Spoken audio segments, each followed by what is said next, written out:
Jack London, Love of Life, Part 7. Before him was meat and life. He ran his thumb along the edge of his knife. It was sharp. The point was sharp. He would find himself upon the bear and kill it. But his heart began its warning thump, thump, thump. Then followed the wild onward leap and the two of flutters, the pressing as of an iron band about his forehead, and the creeping of the dizziness into his brain. His desperate courage was evicted by a great shudder of fear. In his weakness, what if the animal attacked him? He drew himself up to his most imposing stature, gripping the knife and staring hard at the bear. The bear advanced clumsily a couple of steps, reared up, and gave vent to a tentative growl. If the man ran, he would run after him, but the man did not run. He was animated now with the courage of fear. He, too, growled savagely, terribly voicing the fear that is to life germane and that lies twisted about life's deepest truths. The bear edged away to one side, growling menacingly, himself appalled by his mysterious creature that appeared upright and unafraid. But the man did not move. He stood like a statue till the danger was past, when he yielded to a fit of trembling and sank down into the wet moss. He pulled himself together and went on, afraid now in a new way. It was not the fear that he should die passively from lack of food, but that he should be destroyed violently before starvation had exhausted the last particle of the endeavor in him that made toward surviving. There were the wolves. Back and forth across the desolation drifted their holes, weaving the very air into a fabric of menace that was so tangible that he found himself, arms in the air, pressing it back from him as it might be the walls of a wind-blown tent.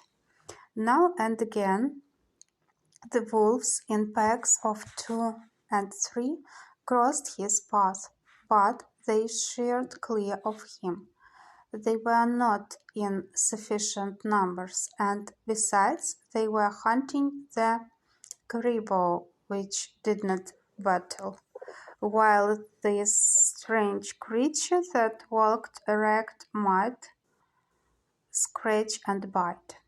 In the late afternoon he came upon scattered bones where the wolves had made a kill. The debris had been a caribou calf an hour before, squawking and running and very much alive.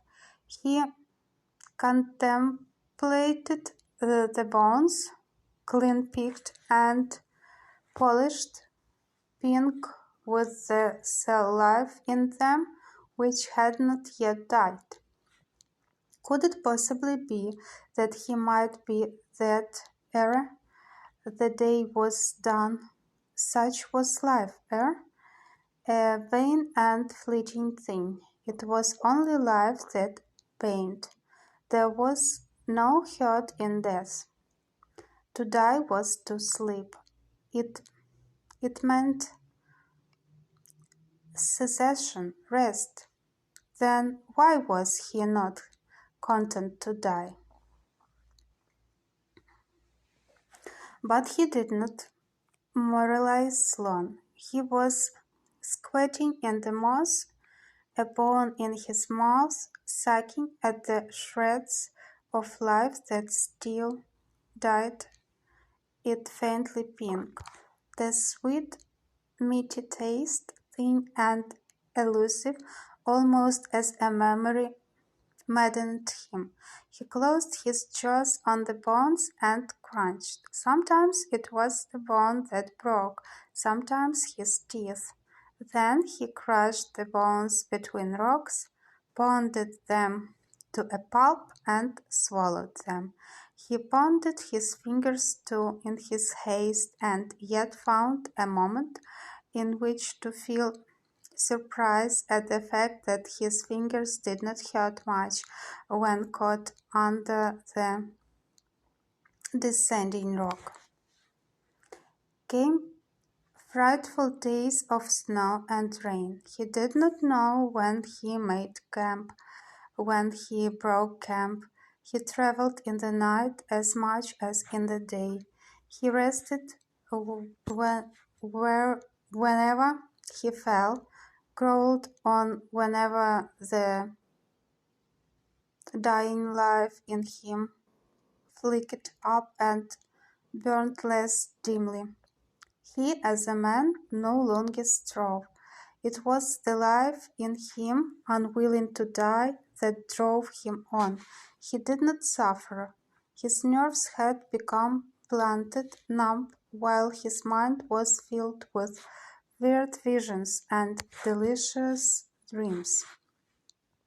But ever he sucked and chewed on the crushed bones of the caribou calf, the least remnants of which he had gathered up and carried with him.